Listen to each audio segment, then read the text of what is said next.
absence.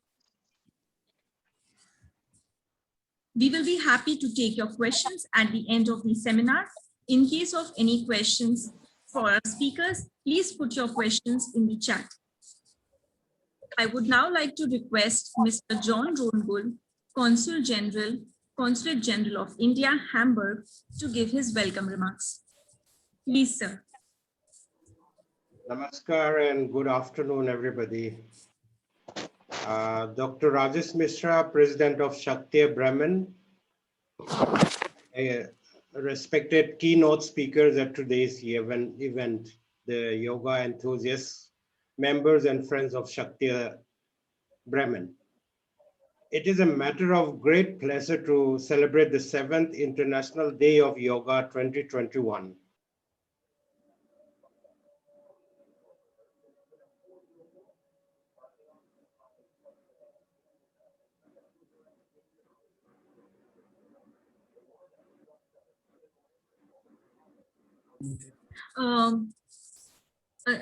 Mr. John Ruolngul, you're on mute. Can you please unmute yourself?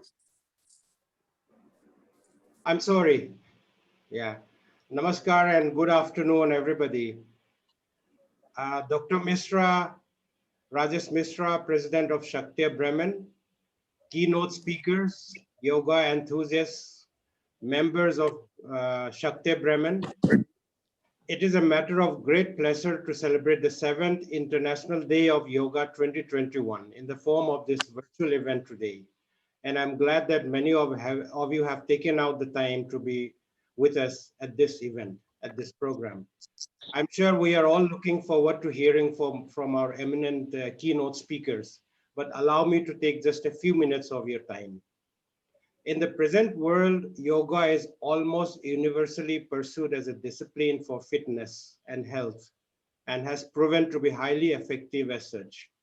The majority of people pursuing yoga today do so with a sincere expectation of some health-related benefits to improve their life and everyday function. But yoga is not merely a physical or psychological therapy, though it surely contains a therapeutic element. It is a tradition of psycho-spiritual growth leading to inner peace and freedom. Yoga's comprehensive methodology includes many techniques that serve the popular goals of enhancing or restoring fitness and health. It is a unique psycho-spiritual discipline that also contains a therapeutic component, which offers an unusual, comprehensive, and practical perspective for modern medical care. In the midst of the present global pandemic, we are all navigating through uncharted territory. And practicing yoga is one good way to deal with this pandemic that has caused levels of stress and anxiety to skyrocket and is taking a toll on people's mental health. Unlike some other forms of exercise, yoga can be done at home with no equipment, making it an ideal fitness choice while social distancing or sheltering in one place, whether one is feeling okay mentally or not. The Harvard Health Publishing, which is part of Harvard Medical School, says that a range of yoga practices can reduce the impact of exaggerated stress responses and can be helpful for both anxiety and depression, functioning as a self-soothing technique. By reducing perceived stress, yoga can help reduce heart rate, lower blood pressure, and ease respiration, something that many of us can use right now. A recent study published in the British Journal of Sports Medicine also found that movement-based yoga, which is defined as any form of yoga where participants are physically active at least 50% of the time, can positively impact how one feels. And also a recent study by researchers at the Indian Institute of Technology in Delhi concluded that yoga practitioners had lower stress, anxiety, and depression, higher well-being, as well as a higher peace of mind during the 4 to 10 weeks of lockdown due to COVID-19 outbreak last year, as compared to the non-yoga practitioners. Thus, while modern medicine has the ability to, in many cases, to heal physical diseases and alleviate psychological disorders, it can be argued that a purely medical approach is far less effective in healing the emotional, intellectual, and personality problems of a human being. The discipline of yoga offers individuals a timeless and holistic model of health and healing. And although it may not result in the complete elimination of physical diseases and or adverse conditions from the body, it offers a holistic path of healing. There is an indisputable connection between a person's overall physical and mental health and the inner peace and well-being that yoga is designed to achieve. Yoga may not be a cure-all system, but it is a profoundly transformative healing system. There is no single health field that has all the solutions to our sickness and suffering. Therefore, I would like to end by saying that apply the health-giving alignments in your yoga routine and gain healing benefits from your yoga practice. Become fully aware of how to align your body correctly. Understand why your own body and breath can be a great teacher for you. So once again, thank you very much, DIG Bremen. I'm sorry, Shaktya Bremen, for organizing this important program today. And I look forward to a great event, a great program today. Thank you very much. Namaskar.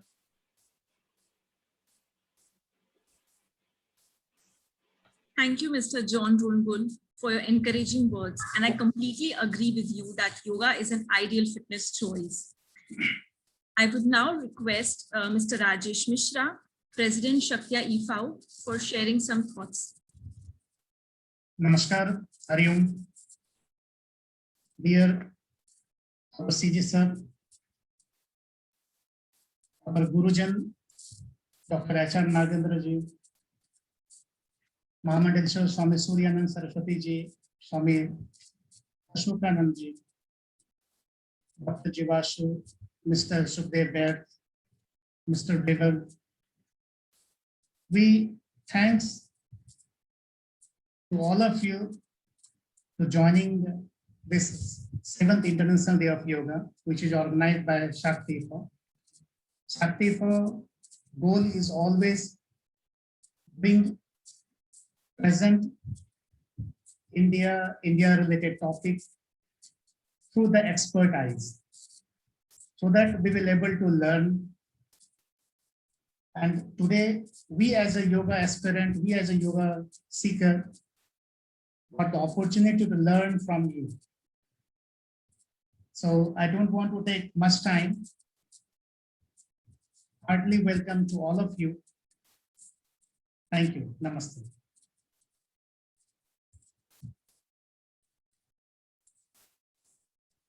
Thank you, Dr. Mishra.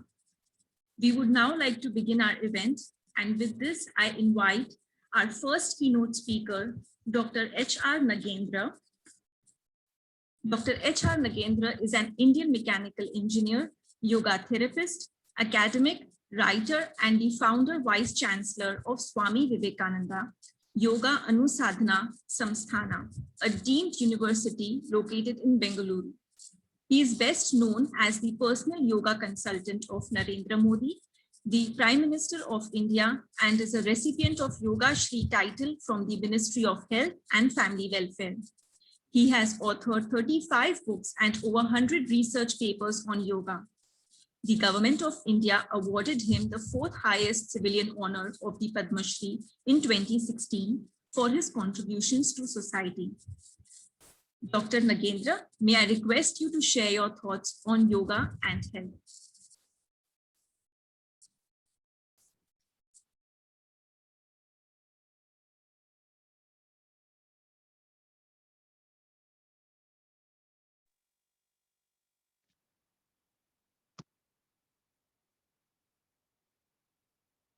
Thank you very much for organizing this wonderful program in the context of the 2nd International Seminar on Yoga, Health, and Healing. And I congratulate you for bringing the Consulate General of India, Hamburg, German Yoga Sports Federation, and what a nice thing, Rajesh Mishra ji, for having organized this thing. Thank you very much. I know the 7th International Day of Yoga is coming up on this June 21st, and our Honorable Prime Minister is going to address morning 6:30 Indian Standard Time, and 7 o'clock we are going to have the live demonstration of the common yoga protocol that was developed, and by about 7:40, when it is completed, there is going to be the blessing from all the yoga masters in the country. So by 8 o'clock, the program will end, and then the organizations, the other institutes are free to do their own programs. I know many organizations have come forward to conduct many webinars and conferences and presentations, workshops and other things. And it has been a wonderful festive atmosphere that is coming up everywhere. This message of yoga as a science of holistic living, a message of yoga that it can bring benefit to everybody in the society, has to go to people all over the world. And in the present context of the COVID, it has got greater relevance because now the vaccines are coming up and many vaccines are being developed, but still we don't have a very sure vaccine which can bring the 100% result. And the corona also is changing its face. And I was told in the second wave, the new phase has come. And the first thing which was what is alpha, now it is called the delta. Now in the third wave, who knows, it may be the gamma. So the dimensions, efforts, the research going on in a very big way. India has been able to develop many vaccines, and it has become the vaccine production center. And the COVID has given a great opportunity for our medical experts and people in India to do intensive original research to find out the vaccines. Similarly, we know that we should need the medical pharmacological intervention to deal with the COVID once it becomes positive. While vaccines are there for prevention, we need to deal with the corona when we are affected. So that research also is going in a very big way. While the allopathic system is doing this way, which is very laudable, there is also a lot of effort is going on to bring in the dimensions of yoga and Ayurveda and Ayush systems to see that we bring about newer dimension to deal with things inside, to deal with things outside.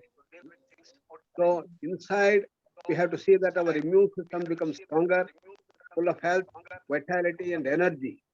And the specific things that are needed to throw away the virus also has to be done. So a lot of research is going on, and randomized controlled trials are opening, and many others are going on, and we are developing these dimensions as well. So it is very well known that yoga can be a very effective tool to strengthen our immune system and see that it is kept healthy. Because the health of the immune system gets deteriorated by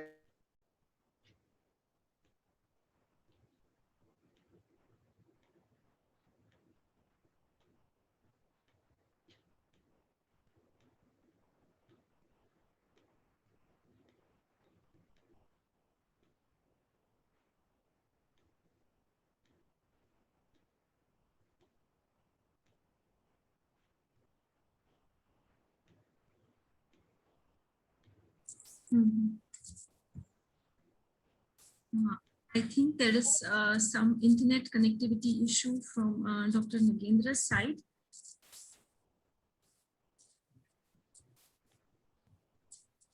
Dr. Nagendra, can you hear us?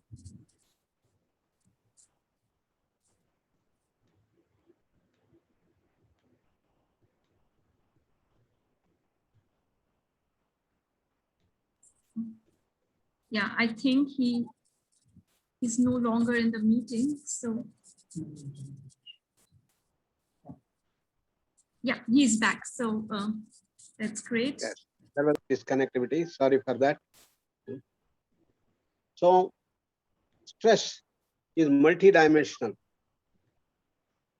Not only the physical trauma and physical excessive things can cause stress, but more important is mental restlessness, emotional upsurges, deep-rooted psychological conflict, or at the base of stress. And unless we combat this in its totality, stress is going to weaken our immune system. Are you hearing me? Am I audible? Yes. Yes. Okay. So yoga works all the levels. For example, at the body level, it brings deep relaxation through the process of yogic postures, and flowing down at the breath through pranayama, it can help to reduce the metabolic rate and bring balance in our chronic imbalances. Then we have the calming down of the mind, silencing of the mind, strengthening of the mind through processes of meditation, dhyana. It can further bring balance at the mental level, and at the emotional level, we bring about the well-developed positive emotions with self-confidence, with what we call as the virtues to be brought out and to reduce our vices, anger, greed, jealousy, hatred, infatuation, arrogance, and fear. All these things have to be reduced, and this can be done by gaining mastery over the emotions through positive emotion, helping others, serving others, and working together as in harmony, and all these things to be developed nicely to greater and greater extents, magnanimity, calmness of mind. This is how we work at all these levels with a total understanding of the whole creation and that which is beyond the creation. Purushan Prakriti, as Patanjali puts. Prakriti is the gross thing that we have. It is all the manifestation of chitta. Chitta is the term he uses for mind. Whereas in the modern physical world, we have understood everything through modern science that everything is physical and energy is at the base of the entire physical world. We have understood the laws that govern them, Newton's laws of motion, quantum mechanics, and others. And this set of laws will give you complete information and knowledge about the physical world. Therefore, anything physical, we have been a big success. Putting man on the moon, building skyscrapers, underwater tunnels, and skyscrapers, all that. Similarly, dealing with infectious and contagious diseases, we develop the antibiotics and vaccines to make this possible. Similarly, we are doing in the present COVID also. But coming to the non-communicable diseases, asthma, diabetes, hypertension, heart problem, epilepsy, migraine, etc., then we have to have a total approach. And that total approach is what yoga offers. Therefore, a combination of the best with the best of the East is most necessary, and that is the integrative medical system that has to be looked into. This is the emerging dimension that is coming over, and it's a fusion of dealing with the system inside and dealing with the system outside to be put forth. And that's what yoga does. So, the International Day of Yoga, we are promoting this holistic vision of yoga by the idea by common yoga protocol. And that has to be practiced all over the world, all over the country. In the Ministry of Ayush, last year they set a target of 20 crores, and according to the records, they said they have been able to achieve 13 crores. This year we should cross that 20 crores. Last year it was dual mode, both offline and online. This time it is all online, therefore it is very easy. And each one of you should spread this thing all over the country, in India, and all over the world. and all over the world. This is how we request all of you to take personal interest and see that is achieved. With that, once again, I congratulate for having organized this program and given me this opportunity to share with you some of the thoughts which are relevant in this context. Thank you all. Namaskar. Dhanyavad. Thank you so much, Dr. Nagendra. That was indeed motivating and extremely informative. The importance of yoga has now been more pronounced in COVID times, and I'm sure this will continue even after that. So moving on to our next keynote speaker. Our next keynote speaker wears many hats. It is my pleasure to introduce Mahamandaleshwar Swami Suryananda Saraswati. He is the founder of the World Yoga and Ayurveda Community, President of the World Movement for Yoga and Ayurveda of the European Yoga Federation, International School of Yoga and Ayurveda CY Surya, Vice President of the International Yoga Confederation of New Delhi, a founding member of the European Ayurveda Association, advisor of the United Consciousness Global, member of Global Council of Hindu Leaders, National Coordinator for Italy of the Hindu Acharya Sabha. In January 2014, he was awarded the title of Ambassador of Yoga and Ayurveda in Dubai. He has operated from many EU countries, India, US, to name a few. He is often present in major congresses as a speaker. His numerous books dedicated to yoga and Ayurvedic disciplines are widespread and used in many schools and associations. May I request Mahamandaleshwar Swami Suryananda Saraswati to provide us with his insightful words. I thank you so much for this presentation. I am so happy to be here with you.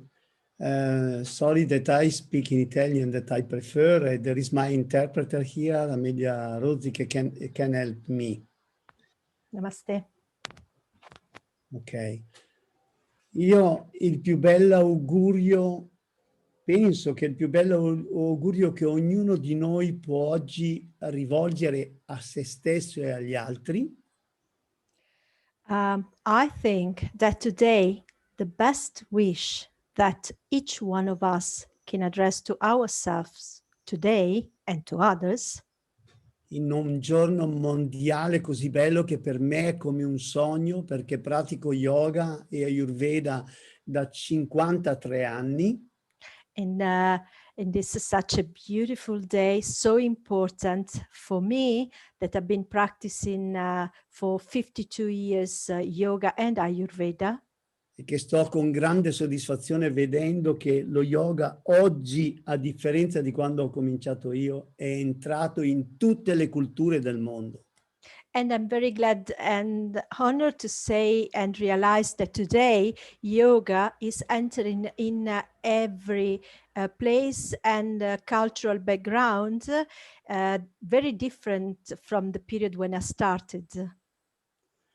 Dopo la lezione che la natura ci ha notificato in questo momento così delicato per l'intera umanità, after the lesson that nature has notified us during this very delicate time for the whole humanity, e il tempo che ci ha concesso per riflettere nelle nostre case, chiudendoci nelle case, and the time that was given to us to reflect in our homes as we've been locked in our houses. il più bello augurio è di potersi svegliare una mattina liberi da falsi modelli di una civiltà precedente. The best wish then that each one of us can dress is that one day, one morning, we can wake up free from false models of a previous civilization. Svegliarsi capaci di distinguere il soggettivo dall'oggettivo. Being waking up, able to distinguish the difference between subjectiveness from the objectiveness. finalmente contenti ed appagati di ciò che si è, nonostante tutto, anche ora con il desiderio di sfuggire all'inganno dell'ignoranza e più dotati di libertà di espressione. Finally being happy and completely satisfied to be what we really are, despite everything else, even now, with the desire to escape the trick of the ignorance and more endowed with freedom of expression. Tale scoperta potrebbe portare a uno stato di contentamento giovevole per se stessi e per gli altri. Such a discovery could lead us to a state of contentment that is beneficial to ourselves and to others. E sviluppare la capacità di ascolto della vita e la quiete necessaria per accedere alla gioia interiore. And to develop the ability to listen to life and the peace of mind necessary to access inner joy.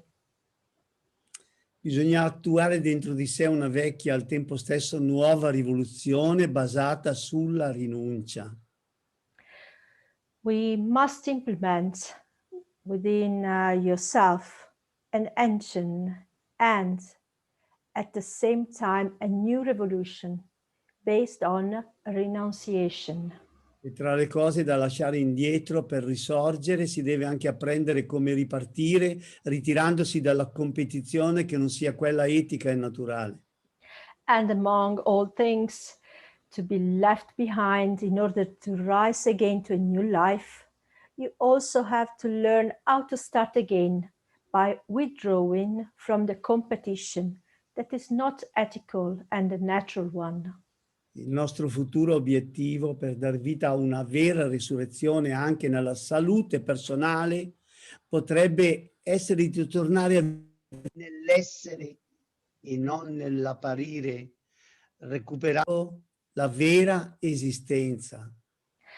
Our future goal to give rise to a true resurrection also in a personal health could be to return to live in being and not in appearing, to restore the true existence. Il titolo del mio intervento è Santosha, la terapia del contentamento. The title of my speech, the topic is Santosha, the contentment, the art of contentment. Dal momento che il nostro precedente, ma anche attuale modo di stare al mondo ha mostrato i suoi limiti, sarebbe dunque più saggio incamminarsi verso la semplicità della rinuncia, dove abbandonando la competizione senza senso è celata la salute e la gioia di vivere. Since our previous, but also our current way of living in the world has shown its own limits, therefore, it would be wiser to move towards the simplicity of renunciation, abandoning the senseless competition, where you can find hidden health and the joy of living. Lo stato della gioia consegue al contentamento, al dominio del desiderio e delle emozioni come la paura, la rabbia e la tristezza, le emozioni che sono così presenti in questo modo di vivere, soprattutto dopo il Covid, che è il terreno fertile per far esplodere la malattia. The state of joy results in contentment, the domination of desire and emotions, such as fear, anger, and sadness. Mainly, we can experience those nowadays after the COVID period. We could say that all these emotions are still lingering underneath. Ancora oggi si persiste nel diffondere un'epidemia culturale non priva di trappole, dalle quali l'uomo, senza un grande sforzo e il solito risveglio della consapevolezza, non riesce a liberarsi. Even today, we persist in spreading a cultural epidemic, not even without tricks and traps, from which man, without a great effort and the usual awakening of awareness, fails to free himself. Sarebbe indispensabile invece preoccuparsi dell'essere umano in senso olistico e della qualità della sua vita, più che mai guidata dal Dharma, la base etica indispensabile anche per l'esercizio dello yoga. It would be essential then to concern one's human being in a more holistic sense, in a more holistic approach instead, and the quality of his life more than ever guided by the Dharma, the ethical basis essential also for the yogasana, for the exercise of yoga. Essa indubbiamente favorisce anche l'insorgere del vairagya, il distacco, la non identificazione, il non coinvolgimento, l'impassibilità, la libertà dal desiderio verso le cose, tipico della civiltà pre-Covid. Undoubtedly, this also developed the concept for vairagya, detachment, not identification, non-involvement, impassiveness, freedom from the desires towards worldly objects, so typical for the pre-Covid civilization. Mi auguro che l'umanità abbia imparato la lezione pervenutagli dalla natura. Se non l'ha fatto, purtroppo si ritornerà alla deludente normalità di prima con gli stessi concetti malsani di vita. I hope that humanity has learned his lesson from nature. But if he has not done so, if he failed, he will unfortunately return to the disappointing normality of before, with the same unhealthy concepts of life. Quando sento l'informazione che proviene dai nostri media dichiarare che a breve si dovrebbe ritornare alla normalità, e usano proprio questa parola, non vi nascondo che mi angustio, soprattutto se penso che tornare alla normalità significherebbe ritornare al precedente scriteriato e malsano stile di vita. When I hear the information coming from our media, they say that we would return to normal in the near future. And they use this very word. I will not hide to you that I'm particularly concerned. If I think that returning to normal would mean returning to the previous reckless and unhealthy lifestyle. Meglio sarebbe affermare la seguente e più rassicurante frase. Presto dovremmo risorgere a nuova vita. It would be much better to say the following and most reassuring sentence. Soon we should rise to new life. La salute dunque in futuro non potrà più essere una sola salute fisica, ma come scrive Sushruta, una salute presente nel corpo, nei sensi, nell'anima e nello spirito, che ci conduce all'armonia con noi stessi e con ciò che ci circonda, e quando è ben compresa viene pacificata e accompagnata da quel giusto senso di gratitudine. Therefore, health can no longer be a simple physical health in the future, but as Sushruta writes, a health present in the body, senses, soul, and spirit that leads us to harmony with ourselves and with what surrounds us.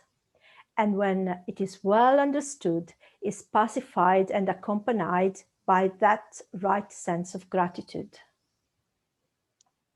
Grazie dal mio cuore a tutti per avermi onorato ascoltandomi e grazie per avermi invitato a parlare in presenza di tanti ospiti illustri. Thank you very much from the bottom of my heart for honoring me by listening, and thank you for inviting me to speak in the presence of so many distinguished guests. Namaste to all. By my heart, namaste. Thank you so much. Dhanyavad. Namaste.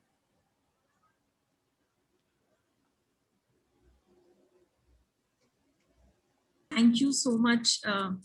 It was a great listening to you, and I would also like to thank for the wonderful translation. It was like listening to a music, and you really sounded sweet. It was like speaking from your heart. I could really feel it. Thank you so much. I would like to thank even Amelia Devi Rosie for such a beautiful translation, so we could all interpret his beautiful words. Thanks a lot. Thank you, Dhanyavad. Dhanyavad. We would now like to present you with a small video, which is from Dr. Chinmaya Pandya on his best wishes for us on this particular day. Thank you.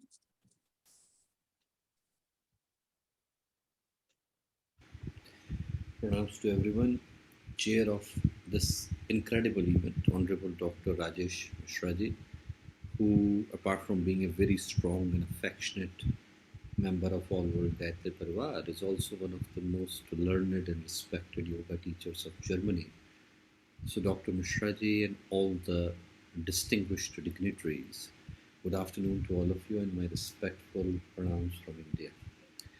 Let me start by conveying our heartfelt congratulations and admirations to Dr. Mishra for organizing this exceptional gathering.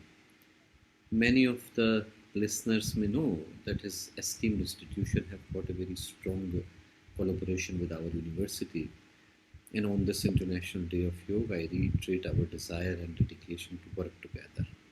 And I'm very happy that this organization is doing so much and so many wonderful activities in spreading the authentic origins of yoga. You may have noticed that I am sending this message to you from the serene surroundings of Shanti Kunj. Ma Gayatri's statue is right behind me. And this place, Shanti Kunj, is the headquarters of All World Gayatri Parivar, which is a global socio-spiritual network of 150 million members. And it is located in the foothills of mighty Himalayas in India. And as you are aware that this message is reaching to you amidst very challenging times of a global pandemic. And when we attempt to evaluate the current times in the background of such calamity, then we can easily call the current times as the historical ones. And the significance of the divine possibility that yoga as a sacred tradition offers, it becomes of most important significance ever than before. And for us to comprehend what it really means, let me offer a very different analogy. When we critically evaluate the developments of last 2 centuries, what we can easily sense and feel that we are in the middle of a race of science and technological advancement. The kind of developments that have taken place in the last 2 centuries have been unparalleled. They have not only shaped the future of humanity, but they also started to command our life choices now. The reality of today's world, whether we like it or we don't like it, is the one that who controls the data is controlling the economy. And one who controls the economy is controlling the larger part of the world. So what I intend to say that scientific developments which are happening all around us, they are necessary. I'm not contradicting that fact. However, how we deal with that scientific advancement does not fall only in the remit of science, but it also falls in the remit of spirituality. Because with this shift of humanity more towards technological advancement, what we are witnessing now, we are also seeing is a scene of chaos and confusion, disillusionment, dissatisfaction, and a fear. A fast pace of the science and technological advancement has brought the people shine and sparkle in their lives, but under those shiny surfaces, most people seem to have a life of pain and misery and sorrow and solitude. We are somehow surrounded by imaginary friends on our social media, digital media, but in reality, many people have got hollow, broken, empty hearts behind those fake smiles. The pain, the suffering, the sorrow, the tension, the stress, the strife that is inside the human beings was not even at the battlefields of last century. We have made huge houses for us to live in, but where are the families now? On one hand, we are reaching to the moon and Mars, but somehow we have forgotten ourselves. We have advanced the medicine, but we have compromised our health and stamina. And worst of all, we have populated the earth but annihilated the humanity. Compassion is gone. Greed and decline, they seem to have become the mantra of today's time. And the reason that becomes important, because the summary of today's situation is that people today have got the means to live but no meaning to live for. And the real yoga, the true yoga, offers that sense, the direction, the purpose, the meaning that everyone is looking for and is striving for. The journey of the yoga teaches us that before we find everything else, we must find ourselves. Otherwise, scenery around us would keep changing and we will continue to remain what we are. And changing the envelope does not change the content of the letter. The word yoga means harmony. Samatvam yoguchyate, Bhagavan Shri Krishna says in Gita. He says, Yogastha kuru karmani, sangam tvaktva dhananjaya, siddha siddhyo samabhutva, samatvam yoguchyate. That yoga is nothing but the balance within and harmony outside. So yoga centers on the refinement of human consciousness. And that can only be accomplished if we are able to transform our consciousness to accomplish the highest possible frontier for human beings. I remember that Puj Gurudev, Pandit Shri Ram Sharma Acharya ji, who was a groundbreaking scholar. He wrote more than 3,400 books. He provided 3 steps for this unity and harmony to emerge. First, he said, Swasth Sharira, healthy body. That could be achieved by yogasanas. Second, he said, Swachha Mana, which is a clear, sound, and pristine mind. That could be achieved with the help of spiritual practices. And third, he said, is the Sabhya Samaj, which is a refined and embellished society where harmony, Sudheva Kutumbakam, is the mantra. And he had hope from us that through these kind of congregations, the one that Dr. Mishra is arranging, we would be able to create a new world order. And I sincerely wish that such a transformation shall now be able to take place through such a beautiful congregation on this very special day, International Day of Yoga. I again convey our heartiest congratulations to Dr. Mishra ji, and I convey my respectful pranams to all of you, as well as a extended invitation to visit us in Haridwar, Himalayas, India, whenever the time offers you such an possibility and opportunity. Pranams to all of you. May the true yoga of the Pragya would enlighten through your hearts and minds and souls. Pranams to everyone.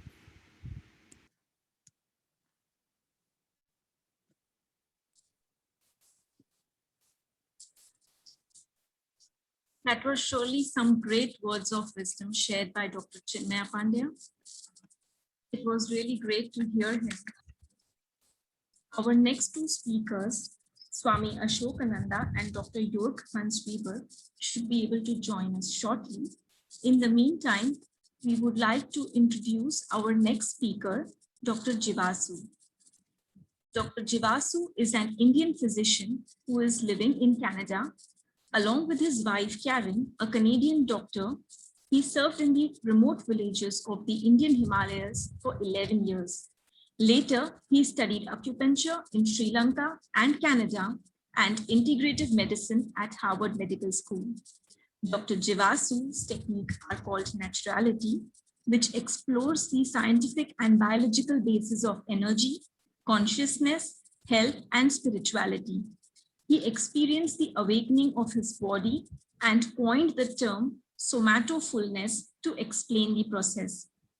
To him, the body is the most direct and simple way for liberation. He teaches naturality, somatofulness, integrative medicine, and yoga of emotional and mental health around the world. He is also the author of Naturality, a natural path of awakening and somatofulness, return to the body. May I request you, Dr. Jivasu, to enlighten us with your talk. Thank you, Rajni. And Sahajaste this greeting from naturality instead of namaste. And the meaning is natural and authentic in me affirms natural and authentic in you. Because I may not believe in divine or God, that doesn't matter, but we have our nature, and whole yoga's goal is to reach that nature. Because by harmonizing that nature within us, we will connect to the nature around us. I will chant few lines to sum up health, healing, and yoga, which is the topic for today. Dharma deham, dharma manas, dharma buddhi atma, dharma priyajan, dharma sarvajan, dharma desh dharme dhara. धर्म ने हम धर्म एकम, धर्म ही गतिशीलता, धर्म जीवन धर्म चेतन, धर्म ही आनंद परम, सहजम अस्ति अस्ति अस्ति.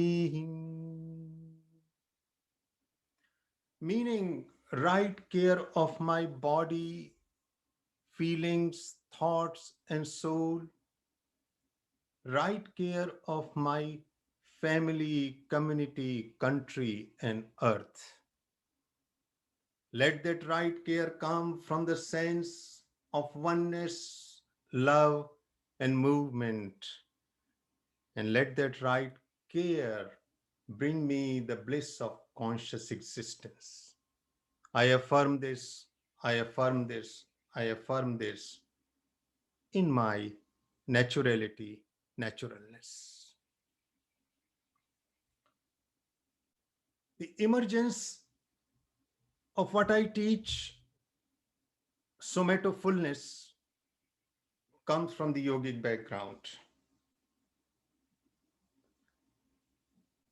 Somatofulness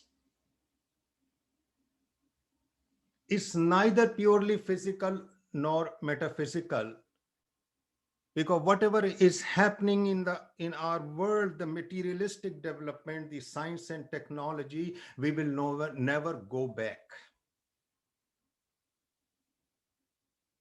We will never go back to that idea of pristine, pure society, because that is a forward movement. And those cultures which are not affected yet with this materialistic development are going to be affected. We cannot stop it. Number one. Number two, we cannot bring people of the world to those aspects of yoga which are very advanced. The samadhis, the pratyahar, the dhyan, except few. So we have to find a way in this yoga which suits the need of both these. The people of the matter, people of the senses, people of the body, and also those supreme aspects of yoga. Because only finding that middle path somewhere which unite both, there is a possibility of change. Otherwise, these two parties will be going in their own way forever and never unite. And that, personally, I found in somatofulness. What is somatofulness? Behind this body, in this body, there is a life's energy. So there is a framework, there are senses, but underneath there is a life energy. And the beauty of that life energy is it is unconditioned, it is eternal, it is unchanged, it flows all the time, and we can feel it. Because from a materialist, from a scientist, I cannot ask those superior aspects of chitta to reach to the Kaivalya, to the Dharmega Samadhi. Because these people will always ask, listen, tell me what is easy, which I can touch, which I can feel, which is with me all the time. And that is what happens in this body, this life force, this vital force is always there. And that life force is the meeting point of the world of the materialistic tendencies, outer world, and also the various levels of consciousness. So it is almost in the middle. So once I feel and follow this energy, which is buzzing in my body in the form of sensation, because that is the language of this energy, I can access it. I can focus upon it. And as I focus upon it, it will gradually expand in my body. From sensations, it will become sensual. And sensual here doesn't mean in a negative way. Sensual means when my whole body is vibrating with this sensation of the energy, of vital force. And this vital force, this energy will open my brain centers for the reward and pleasure. Because ultimately what I want is maximum happiness, maximum living, and maximum fulfillment. And that is very physical because that is a part of our body. Reward and pleasure center. So once this energy expands, prana expands, it will open these pleasure centers. So what we experience is moving from sensations to sensual. And if we continue to follow it, it will lead us to sensuousness. Sensuousness means finally this life energy will break the boundary of individuality and the body, and it will merge with the life force of all living beings and non-living beings, plants, animals, a butterfly, a flower. But this process is not metaphysical. This is not abstract. This is not an idea. It is a complete, concrete feeling in this body. So my body becomes the door. And to me, that is the purpose of asanas, yoga poses.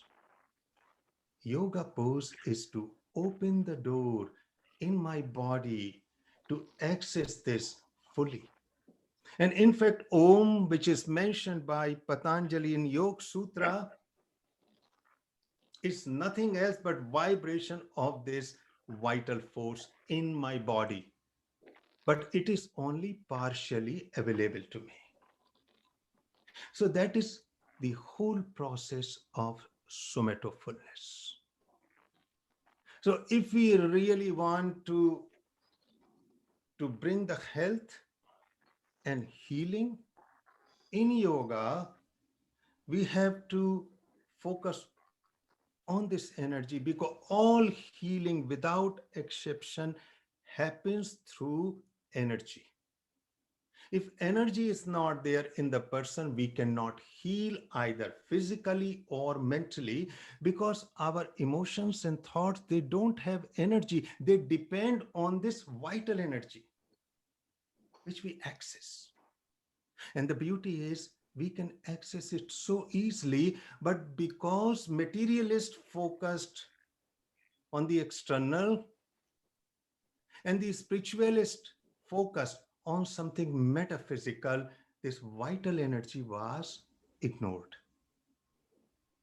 In fact, in this process, what will happen when this energy is spreading, it will break our old emotional and mental patterns.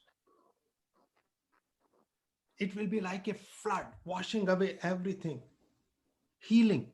And not only healing, then we will experience through it higher levels of consciousness, about which Patanjali talks: Vitark Samadhi, Savichar Samadhi, Asmita Samadhi, Anand Samadhi, Dharma Mega Samadhi, and finally Nirvikalp, and through that Kaivalya. That can be approached not from the top, but from this easily accessible energy. And that is the whole effort of somatofulness, because somatofulness word comes from soma. Soma in Greek means body. Soma in Sanskrit means elixir of life, nectar of life, which gives us immortal bliss. So somatofulness is attention to something concrete, which a materialist as well as a spiritualist can agree upon and meet there. A very direct, the most simple and easy way. Because this energy has no religion, no caste, no culture, it is just the pure movement. And for a scientist, it is very easy to understand. And also people who are involved in yoga, they will understand very easily. And by accessing that, we heal ourselves, we experience health, and not only our health, it is the health of the earth also, because without that health, we cannot be healthy. And that is the idea of somatofulness, just something emerging from yoga. And what are the signs of health and healing? Physically, a radiant face, lustrous eyes, energetic movement. If these three are there, means I'm physically healthy. But in yoga, we don't talk only about physical health, mental health also, because in yoga, mind and body are one. So what is mental and emotional health? Again, there are three features. Number one is a sense of well-being. Feeling good about myself and the world is the first feature of mental health. Second one is sense of compassion and love in our heart. That is the second feature of the emotional and mental health. And the third feature is creativity. Because once we are healthy, there is so much surplus energy. It is into the nature of things that the surplus energy spills out in the form of creativity, which happened even to the first cell which emerged on this earth 3 billion years ago. That cell was not only maintaining its equilibrium, it was ready to create more and more. Many cells joined, plants came, animals came, and finally humans. That is the definition of physical and mental health, achievement of somatofulness. So with that, I will stop here. Thank you and Sahajaste.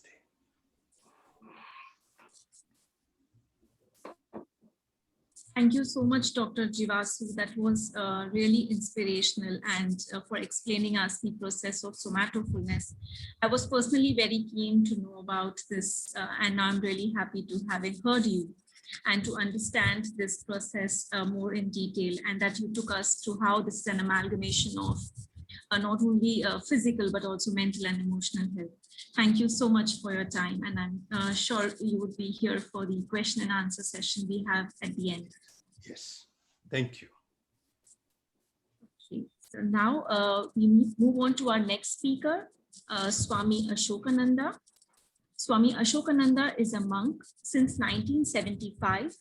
He is the president and spiritual director of the New York Integral Yoga Institute, as well as one of the Integral Yoga's foremost teachers, sharing the wisdom of his guru, Sri Swami Satchidananda, around the world. He is an avid student of the great Indian scripture, the Bhagavad Gita, as well as a devoted practitioner of Hatha Yoga. Swami Ashokananda leads the intermediate and advanced Hatha Yoga teacher training, both in the US and abroad. He is the co-chair with Swami Ramananji of the Integral Yoga Global Network. For 13 years, he served as the president of Satchidananda Ashram Yoga Village and Integral Yoga International. May I request Swami Ashokananda to please share his thoughts on yoga and health. Thank you, Rajini.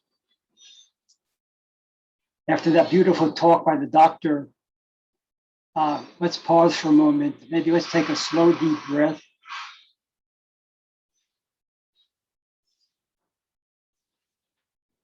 Let's do one Om together. And I'll do a brief Sanskrit chant. Inhaling. Om.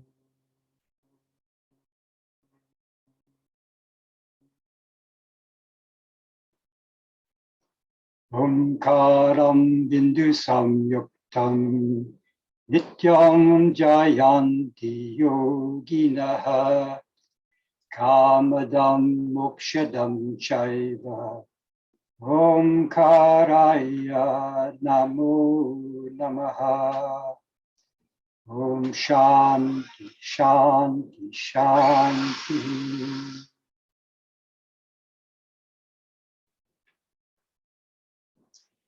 Am I heard okay? How's the volume? Rajini, can you hear me okay?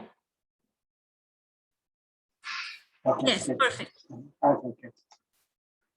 So I want to thank Dr. Mishra for inviting me to say a few words at this wonderful event. I like to keep things very simple in my life. So I just have two things that I'm trying to achieve in this lifetime. To keep my instruments, the body and the mind, in good shape, as good a shape as possible, and to experientially know that I'm not the body and the mind. Not conceptually, I want to experience myself as distinct from the body and the mind. That's what I'm trying to achieve in this birth. Keeping the instruments in good shape means to maintain one's physical and mental strength and flexibility. It's important for worldly success and maybe even more important for spiritual life. We need a strong body to withstand the power of the awakened Shakti flowing through our system that the good doctor spoke about a moment ago. And we need a cheerful, resilient, persevering mind to keep us moving forward despite all the difficulties we face on the path. Since this conference is about yoga and health, we need to talk a bit about the science and art of Hatha Yoga. We should keep in mind the distinction between a Hatha Yoga teacher and a fitness instructor. For the last 5 years or so, I've been working with a group of yoga teachers in China, and they could do the asanas far better than I could do even in my heyday. I couldn't move my body the way they can. And they're very popular, experienced yoga teachers.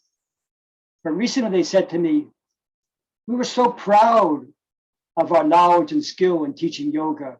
You've opened our eyes to how little we really knew, and you're showing to what yoga truly is. And all I did was show them the place of asanas in the context of the full system of yoga. The most authoritative text in Hatha Yoga, like Patanjali's Yoga Sutra is for Raja Yoga, is the Hatha Yoga Pradipika by a yogi named Swaparama. And he starts off the scripture by being very clear that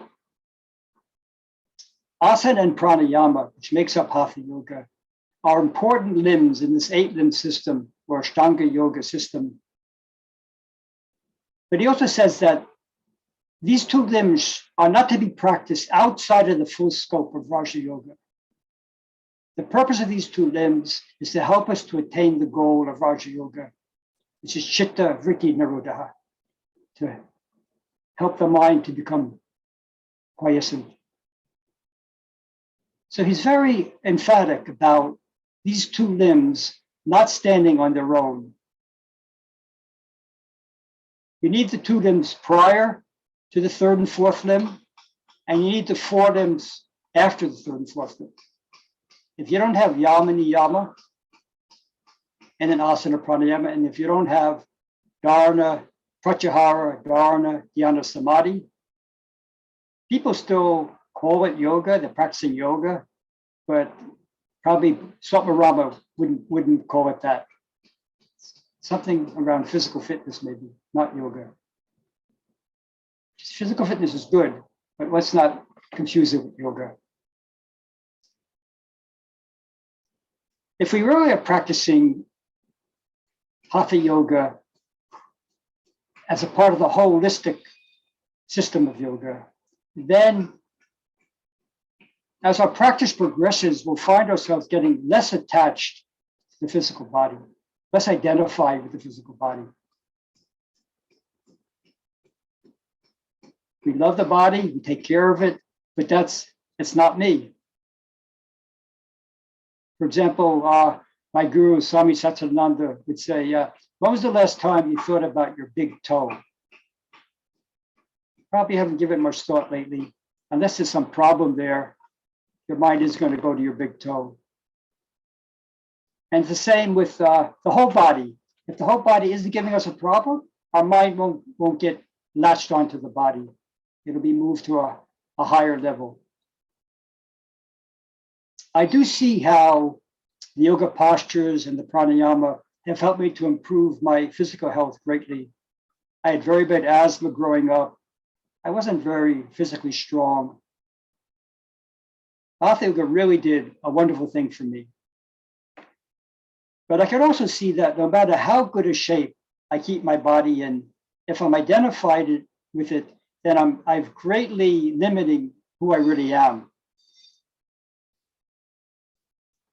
And also, I have to keep in mind that no matter how healthy the body is, it's going to die at some point.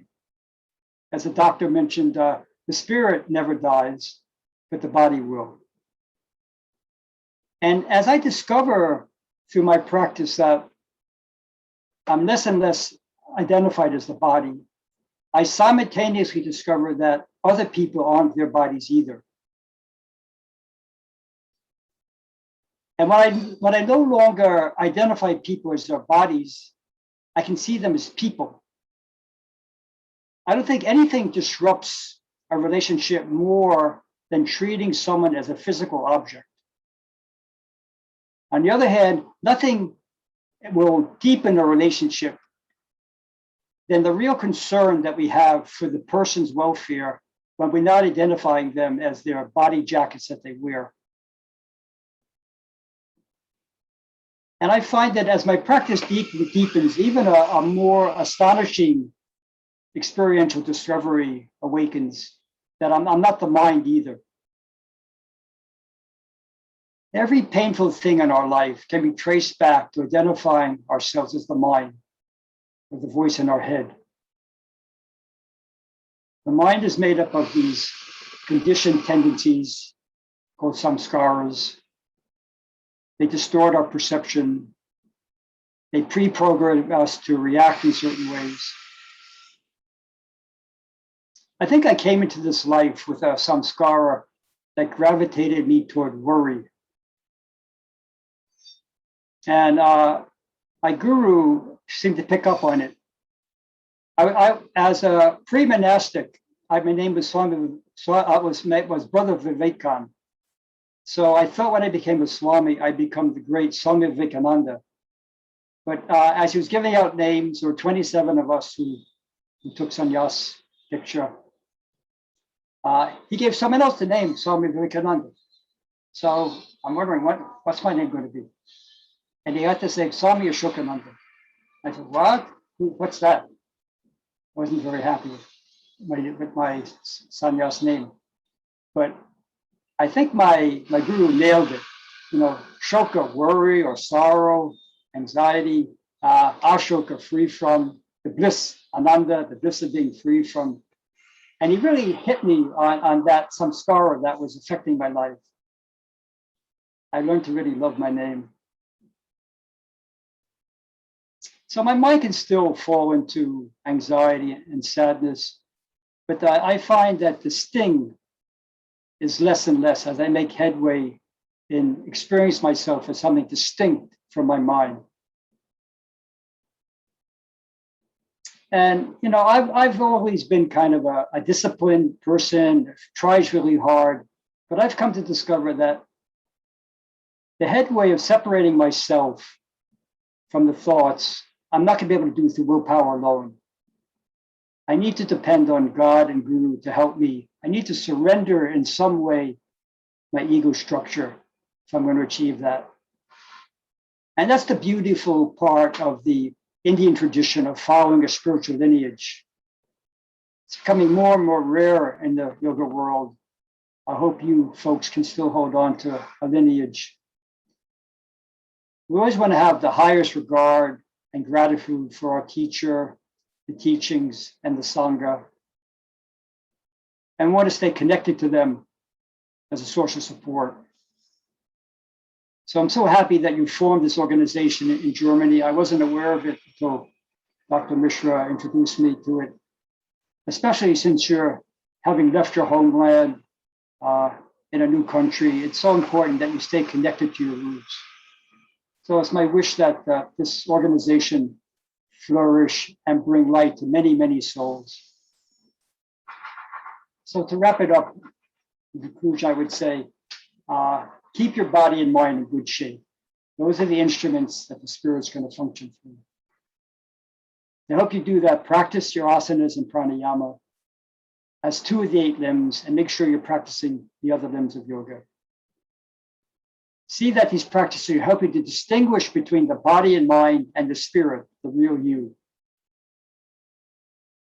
Don't depend solely on your own effort. Trust in God and Guru that they're the wind at your back to help you move forward. And be there to support each other. That's also crucial. The Sangha is crucial. So I want to thank again Dr. Mishra for inviting me to be a part of this inspiring conference. I wish you all the best for your spiritual growth, your well-being. Om Shanti, Shanti, Shanti.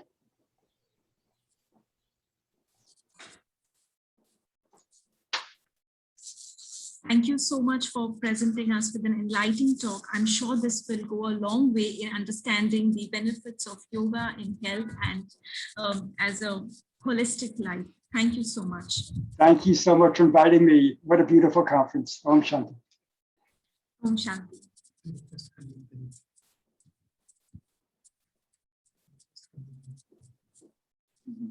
So we now move on to our next speaker of the event, Mr. Sukdev Bretz. Sukdev Bretz is founder of Yoga Vidya. He knows wonderfully how to transmit profound wisdom humorously. His special ability is to motivate yoga aspirants to practice intensely, to see a higher meaning in daily experiences, and to bring more energy and heart into everyday life. Sukdev Bretz is the author of 10 books, among them commentaries on Yoga Sutra and Bhagavad Gita. He is quite active spreading yoga via the internet in yoga videos and podcasts in English and German. Sukdev has spiritual experiences from childhood on. As a youngster, he was fascinated by the possibilities of the human mind and started with regular meditation as a teenager. He spent a few times, several months in intense meditation and pranayama. In 1992, Sukdev founded Yoga Vidya, now one of the leading yoga movements in Europe. Yoga Vidya has 4 major ashrams, nearly 100 yoga centers, 20,000 yoga teachers. Today he lives in Germany, in Horn-Bad Meinberg. So all of y'all get inspiration and energy from this dynamic spiritual leader. We welcome you, Mr. Sukdev. Sukdev, I see you have Swami Shivananda on your altar. That's wonderful. That's my lineage also. Thank you. Wonderful to know.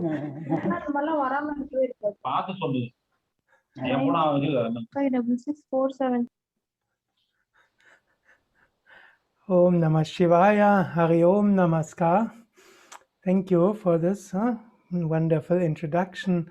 Thank you for inviting me. I'm grateful to Dr. Mishra for this invitation to speak here at this international seminar on yoga, health and healing, organized by the Shakti e.V. and the Consulate of India, Hamburg, and the Indien Institute. The seminar celebrates 70 years of Germany-India diplomatic relationships, but the relationship between India and Germany is much longer. They have a close relationship for, we could say, many hundreds of years. While the British colonized India, many German thinkers in the 18th and 19th century held India as an object of inspiration, of veneration and awe. Especially the Upanishads and the Bhagavad Gita were held in high esteem by thinkers like Gottfried Herder, Novalis, Schelling, Heinrich Heine, Jean-Paul, Schopenhauer, Nietzsche, and many others. German thinkers translated the Indian scriptures into Latin and then into German. Well, others also contributed to it, and you could say that German culture was highly influenced by Indian culture. And so it is wonderful. These 70 years of diplomatic relationship, India and Germany, is just a symbol of, for many centuries of friendship between Germany and India. Also for a long time, in German Indologists like Max Müller and many others, they were leading in exploration of Sanskrit's text and Indian culture. And Shaktya e.V. in Bremen is dedicated to international understanding, tolerance and intercultural exchange. And so it's wonderful that now this conference is one of the many events organized by Shaktya e.V. and of course many others are now doing events because on Monday there's International Day of Yoga. So this seminar also celebrates International Day of Yoga on June 21, and we as yoga teachers in Germany, we're grateful to Indian government and the Indian Prime Minister that they inspired UNESCO to declare June 21st as International Day of Yoga. And this seminar is also truly international. We have speakers from India, from Germany, US, Italy, and Canada. The word yoga has many meanings. Yoga can mean union, yoga can mean joining, yoga can mean harmony. And to a certain degree, you could say, yoga can contribute to a harmony among many people of many cultures, many political systems, many religious traditions. Yoga, on one hand side, one could say yoga comes from Hinduism, or others say Hinduism comes from yoga. Another point of view is even Buddhism, Jainism, Sikhism has yoga. Even the Muslims, when they came to India, especially the Sufis, they integrated yogic practices into their practices. And so yoga is always something which unites different cultures. Today we have most likely up to 300 million yoga practitioners in the whole globe. And these days, when we are aware of the International Day of Yoga, we feel this connection and we feel this strong way of communicating with an open heart. Normally, around this time, we would have thousands, dozens of thousands, if not hundreds of thousands in different cities practicing yoga at the same time. 2 years ago, there were in India and in many big cities, you had between 10,000 and up to, I think, 50,000. For many years on Times Square, there have been 10 to 20,000 practicing yoga at the same time. Now, it's still pandemic, even though restrictions are less, but we have these Zoom meetings, and in that way we can contribute by uniting many speakers from many continents and many backgrounds, and of course then we can practice.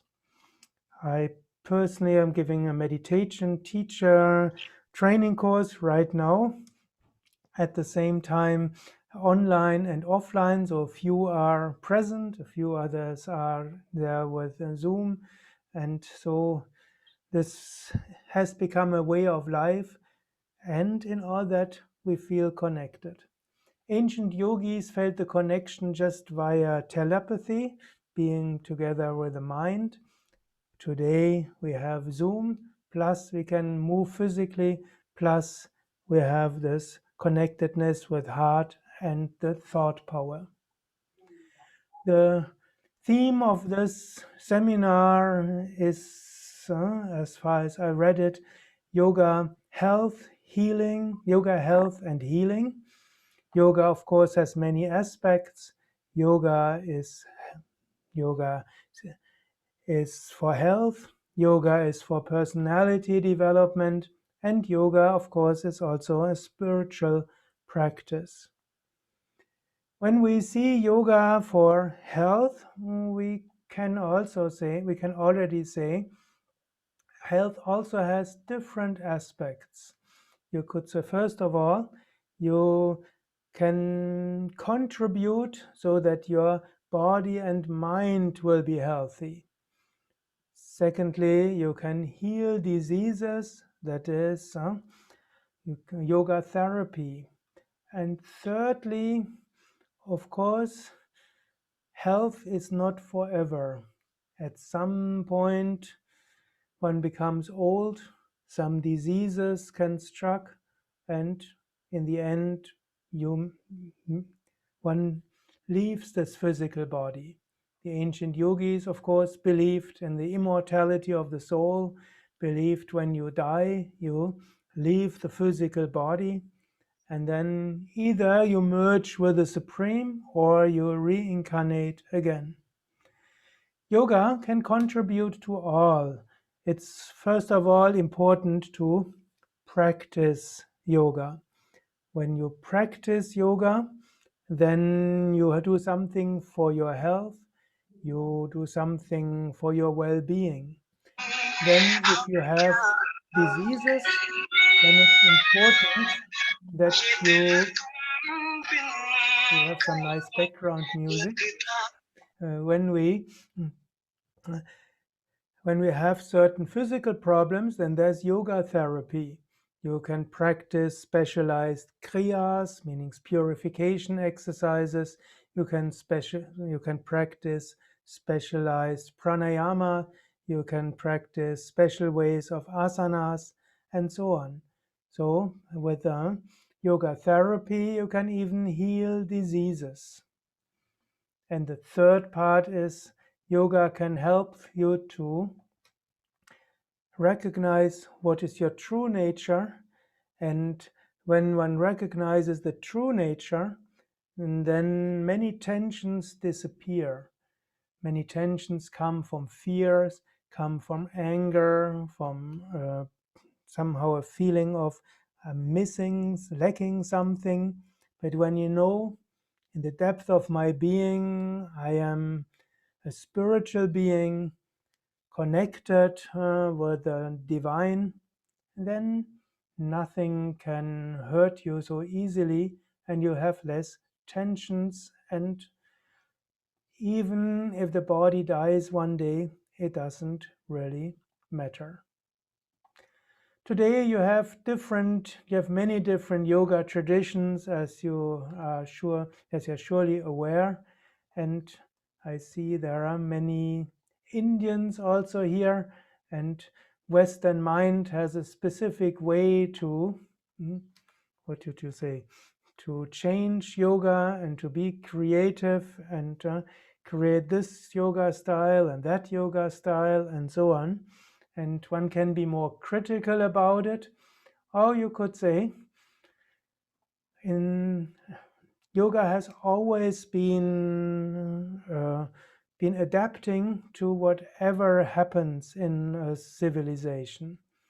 Yoga can adapt to more rural community, more urban communities. Yoga can be practiced by young and by older. Yoga can be practiced more spiritual and more just for health.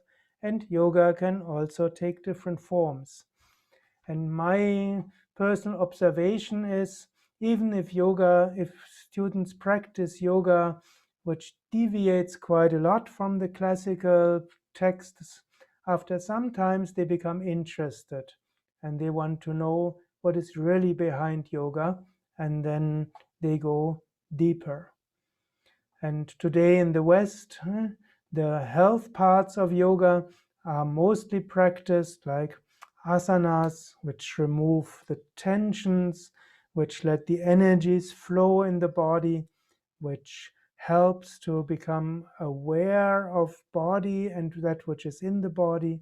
Then you have pranayama, the breathing exercises, which actually activate prana, the inner energy. You have the relaxation techniques. You have meditation. Important in yoga is also diet. And I would assume also that mantra chanting is important. One thing which I also want to mention about Hatha Yoga regarding health in general. I'm also involved in some cooperations, or Yoga Vidya is involved in cooperation with some universities which check into the effects of yoga for health. They found that regular practice of yoga lowers high blood pressure, helps to get over sleeping problems, sleeping disorders, help to get over back problems, headaches. These are the most common diseases which are which disappear when one practices yoga regularly. The interesting is also when people practice yoga, they also change their lifestyle in a positive way. One professor in Essen once said, he has never seen somebody practicing Hatha Yoga who did not change their diet for the better. One study also says those who practice yoga, they are also more active walking or taking steps instead of elevators, and being more loving and kind to others. So I would say yoga itself is very healthy. And secondly, the interesting part for yoga is also that it helps to get a natural sense of what you really need. And when you have a sense of what you really need, then you will also have a more healthy lifestyle. Yes, if you have any questions, you can write them in the chat and then I can answer on it. Otherwise I have a question, how much more time do I have? because we definitely have time if you would like to explain more. So we'll be happy to hear more. okay.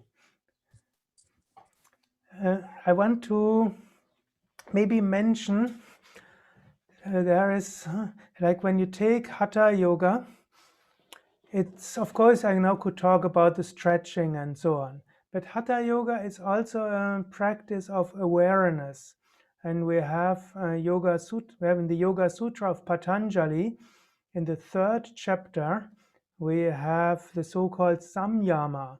This means the concentration on something. And in this chapter, you also have the kaya samyamas. This means the practice of concentration on certain parts of the body, which you could do with meditation, but you could also do with during the Hatha Yoga practices. And Patanjali, for example, says, if you do samyama on Nabhi chakra, this means the area of your navel, then you get the knowledge of the body. You get knowledge, you could say, of the needs of the body. And so if one wants to know what the body needs by nourishment and others, and then you concentrate on the navel, and then you know what you need. That's part of the reason why when you do Hatha Yoga, diet will change. So one thing, independently of whether you really do Hatha Yoga or meditation or whatever, it's important every day take some moments to feel your navel.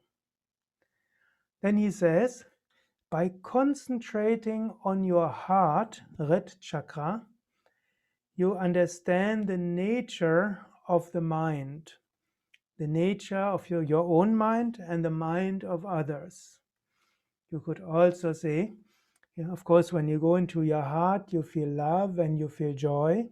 You understand yourself better if you understand ourselves better if we concentrate into our heart.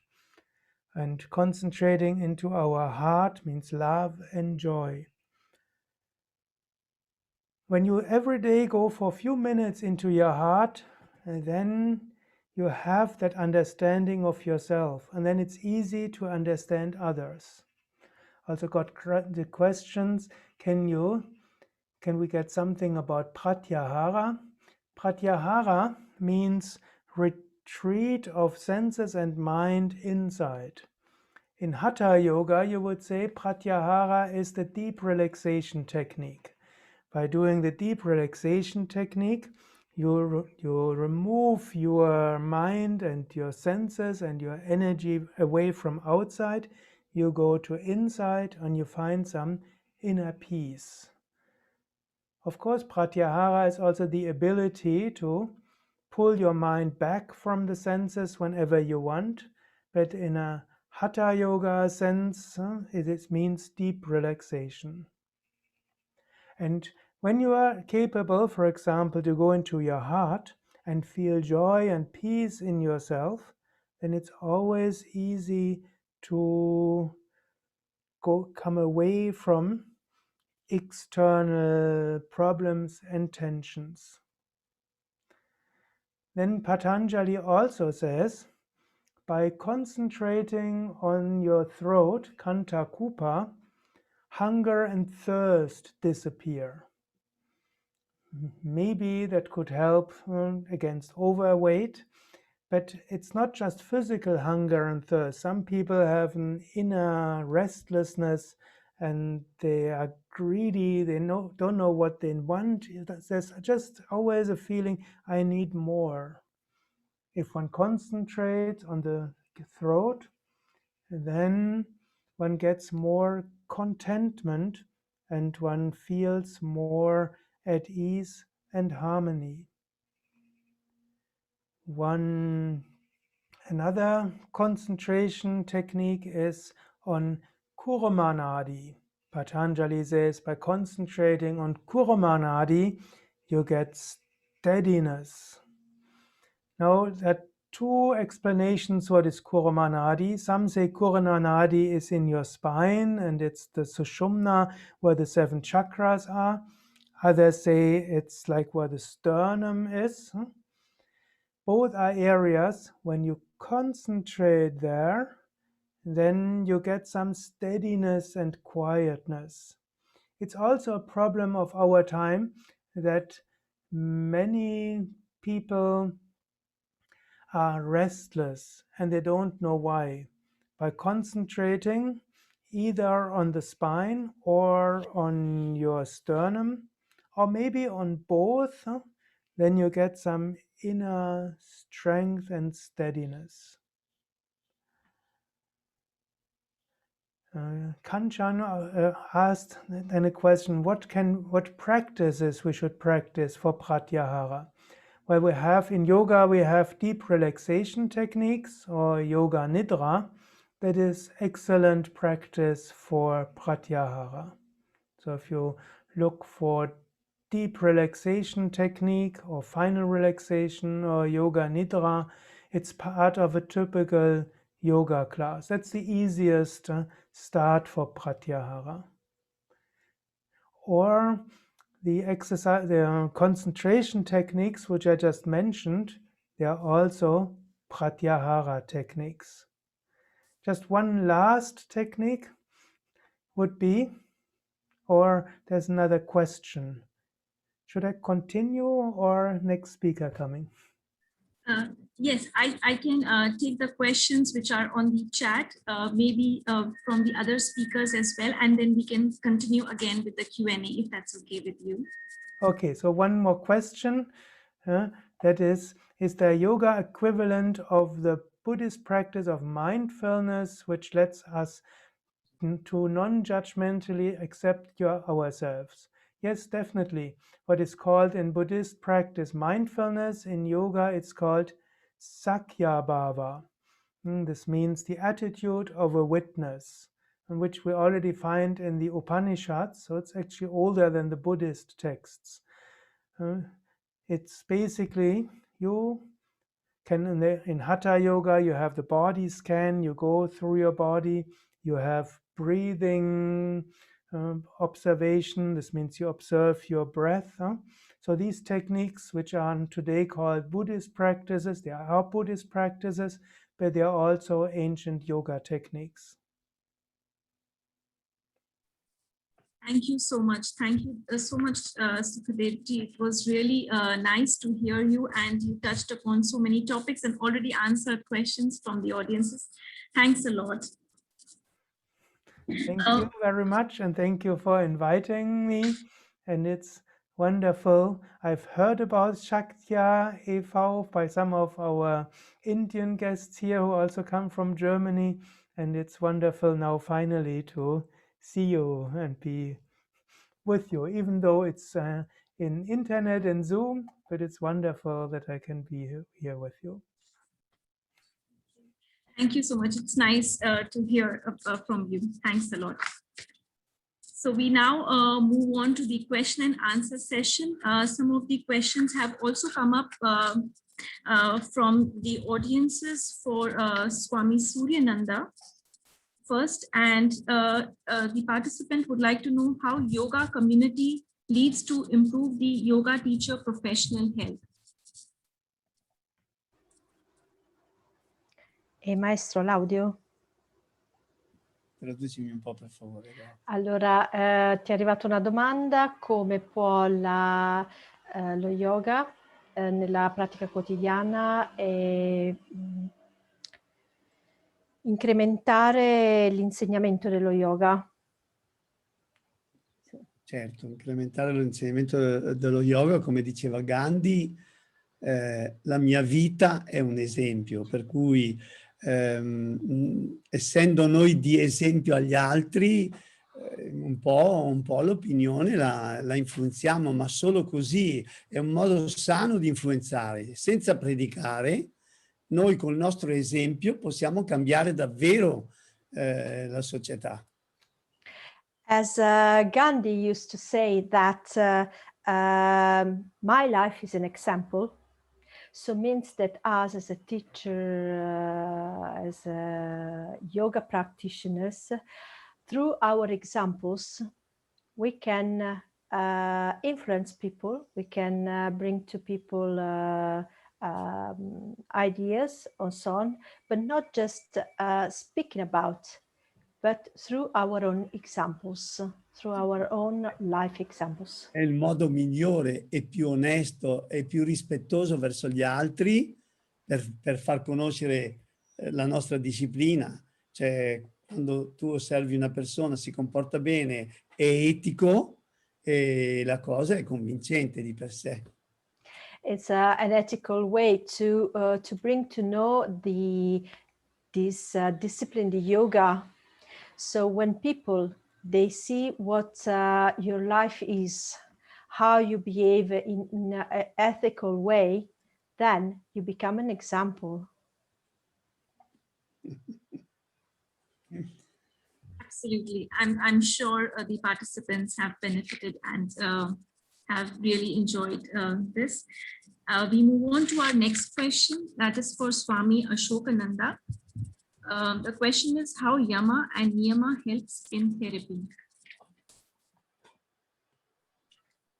For Swami Ashokananda. I'm sorry. I think he has already left the seminar. Maybe we could move on to the next question. Maybe some experts here from can answer this question on his behalf. How Yama and Niyama help in therapy. It may be useful to the participants. Yes, no problem. But Sukdev, you can answer, no? So how Yama Niyama helps in therapy. Yes, first of all, the therapist has to be ethical. He has to want to do good, and then he has to be truthful, and he has not to want from the patient, but wants to give. If one has such a personality, then a therapist will help much more. And then if he has a disciplined life and you come to the niyamas, tapas, and he knows the themes, Svadhyaya is studying regularly and has a happy content life, then it's santosha. And again, many diseases come from the psychological problems. And many of these could be solved by having an ethical life. Posso aggiungere una cosa?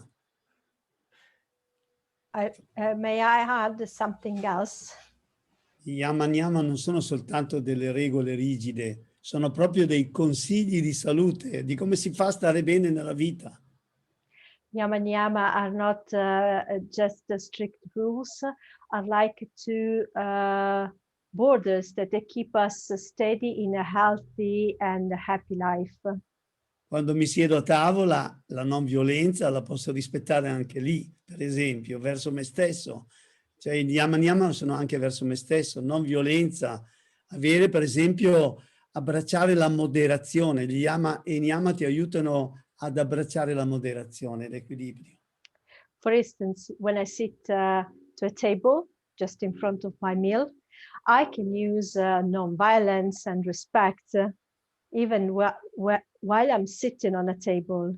So these rules, we can say, are also towards us, towards our benefit, towards our healthy lifestyle. Thank you. Thank you for taking up the questions. And we have one more question for Dr. Jivasu. And it's a personal question from my side. I would really like to know, as a beginner, how does one implement somatofulness in daily life? How does one start with it? Right. I think hint of this is already in yoga. And the first part is yama. What is the function of yama? Is to develop a healthy identity. So all 5 parts of yama, they say, unless you have an identity or rooting in a harmonious society, you cannot heal, you cannot move forward. And that is the whole purpose of yama, because with a healthy identity, I'm going to get a healthy self-esteem, which is vital for any child or adult. That is the purpose of yama from my point of view. Now, coming to your direct question, the most important component which is missed in yoga is actually in niyama. And I will tell you why. In niyama, Patanjali mentions about Kriya Yoga. Kriya Yoga. Kriya means action, movement. And Kriya Yoga means Swadhyay, Tapas, and Ishwar Pranidhan. I won't go in detail. I will simply say Swadhyay, because that will give you a clue about somatofulness. Swadhyay means self-study. What is the meaning of self-study? Should I read scripture, endless books? All kinds of teacher in last 10,000 years wrote multiple things. I will need 7 lifetimes. Patanjali, I'm sure, was not indicating that. Swadhyay means studying my own personality. Because yoga and Ayurveda evolved from Sankhya philosophy of Kapila. And in Ayurveda, core is to know my dosha, my natural personality. And in yoga, actually, most people ignore that. That is why all asanas are implemented the same way to all people, not knowing my personality is very different from other person's personality. So once I know my natural personality, what will happen? This life's energy will be released, because now I'm flowing with my mind and body rather than going against it, which 90% people do. Whatever they do in their life is against their personality. That is why they don't succeed. That is why they don't feel happy. That is why there is no pratyahar. So that is the clue to somatofulness. First of all, I must understand my mind-body personality. Once I understand that, in that is hidden my unique life's energy, which was blocked when, since the age of 4 or 5, every single child goes through the trauma of conditioning and programming by a family, by a culture, by a religion, by a politics. In fact, from yoga point of view, all of us are mentally unhealthy. But because most of us are mentally unhealthy, so we think this is normal.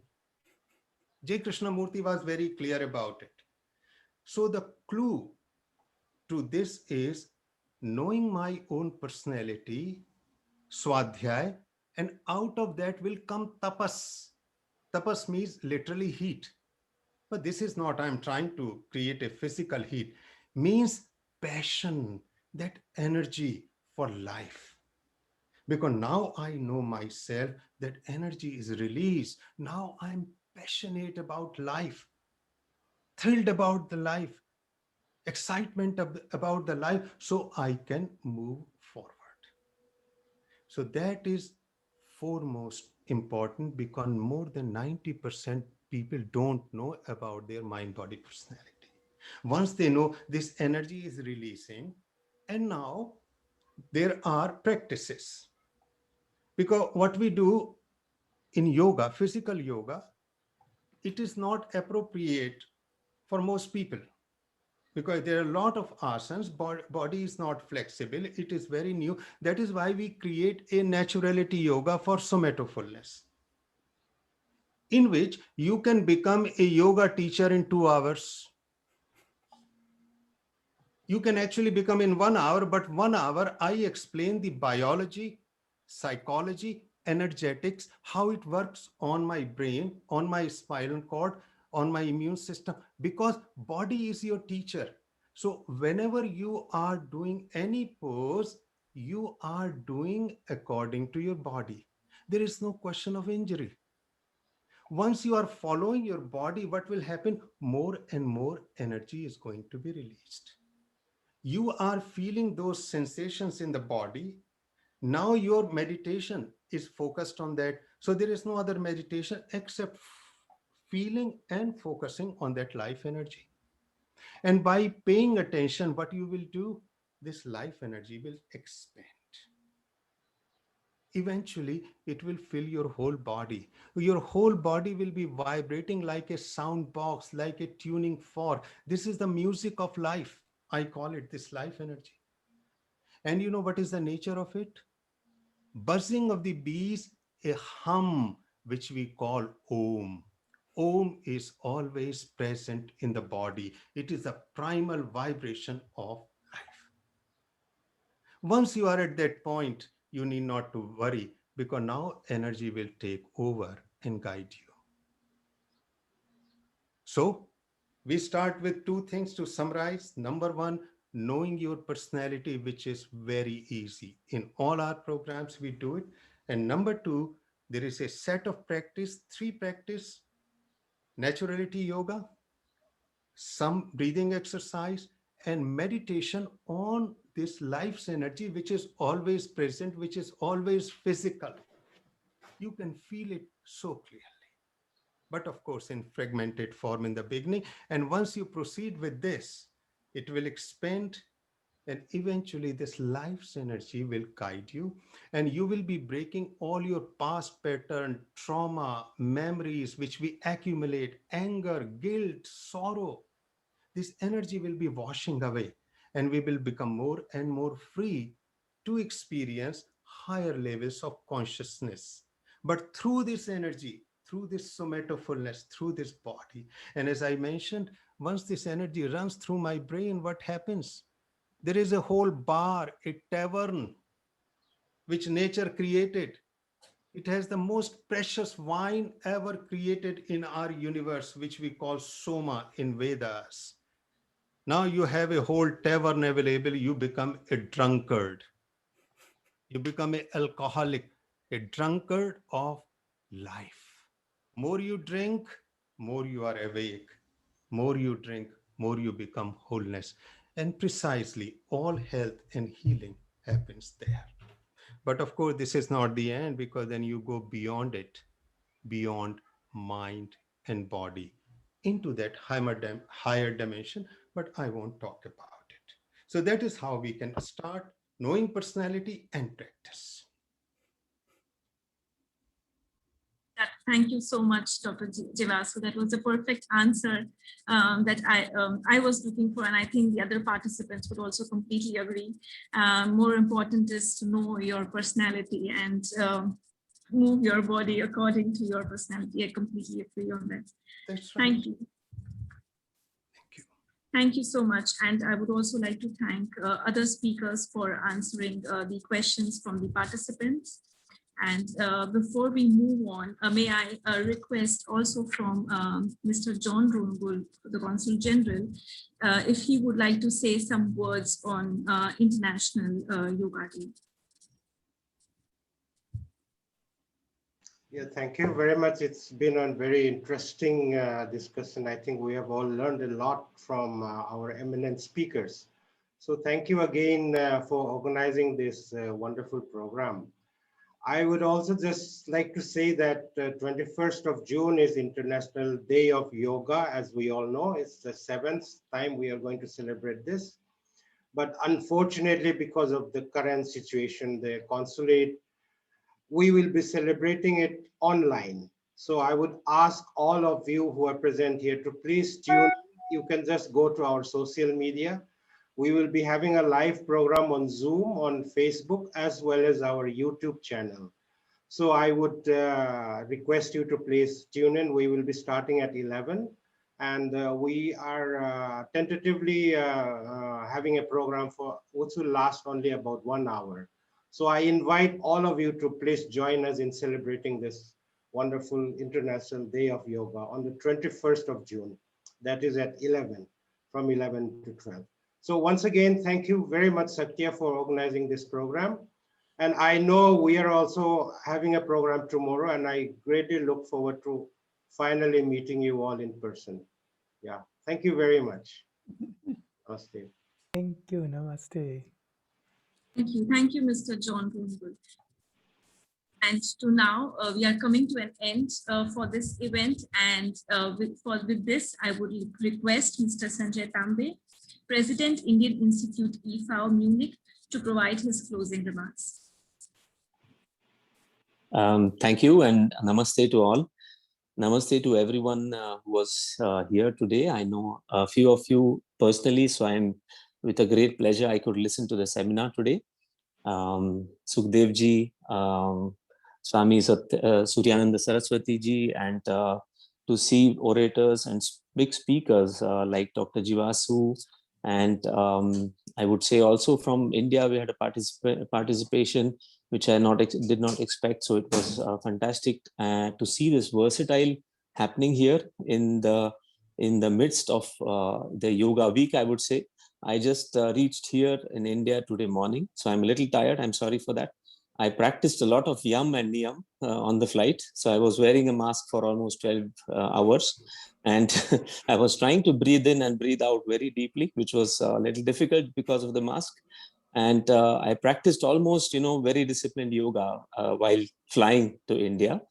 So I'm here now for the yoga day in India.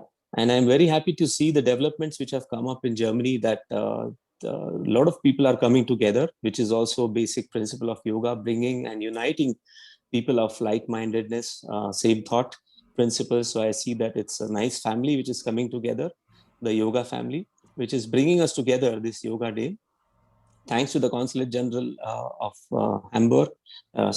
India in Hamburg, Dr. John Ruolngul, and Dr. Rajesh Mishra ji, who have taken this big opportunity also to organize such an interesting event. And all of you who could participate, the message from Dr. Chinmay Pandya, I took also directly as if it was directly from the source, from the country, principles of traditional yoga practice. Dr. Jivasu, from his naturality principles, I was got very fond of it to listen about the compassion and love which you need for practice and then leading to creativity. So actually we can carry all these very theoretical principles in a very simple way, which I could hear today and can integrate in my life. Suryananda Saraswati ji, who was there, I mean, sorry, my language is not so sexy. Otherwise, I would have been able to also speak in Sanskrit or Hindi. Italian sounded way better. So I think we should take all these yoga conferences in future in Italian, and we can translate that in different languages. Sounds very nice. You want to hear more and more, even if you don't understand anything. That's the best part of Italian language. And but thanks to the translation, we could all get the core of the message which you were trying to give it to us. Swami Ashokananda ji, who was also participating from USA, who devoted his attention to holistic principles from focusing on mind. I like that idea also very much. And Dr. Nagendra ji, who are from Banglore, who also defined the very basic principle of yoga, and also again the traditional part, how this International Yoga Day has come to picture. Yes, in Indian Institute also we are trying to bring such culture, art and literature of India to the German audience. And thanks to Dr. Rajesh Mishra ji, this is happening very practically everywhere, at least in the northern part of Germany. And he's doing a great work. Many, many thanks to all of you for giving your energy, input and time to the audience. I think this session is recorded, so I'm going to send this link to all my friends, and you can follow up on this. And I presume we can put questions if you have to your link, so that we can get more information from you. Remain healthy, and give your nice thoughts to all other people and to us. And thank you for the blessings which you have given to all of us today. Thank you. Namaste and see you soon. Also, thanks to Incredible India, who support us, and also same Consulate General of India, Hamburg staff, everyone, they are helping all the way. And Rajni, this beautiful moderation, and also our students within Academy or everywhere. Thank you. And thanks to all Gurujan who presents here. And really we need your, we seek your guidance. Blessings. Thank you.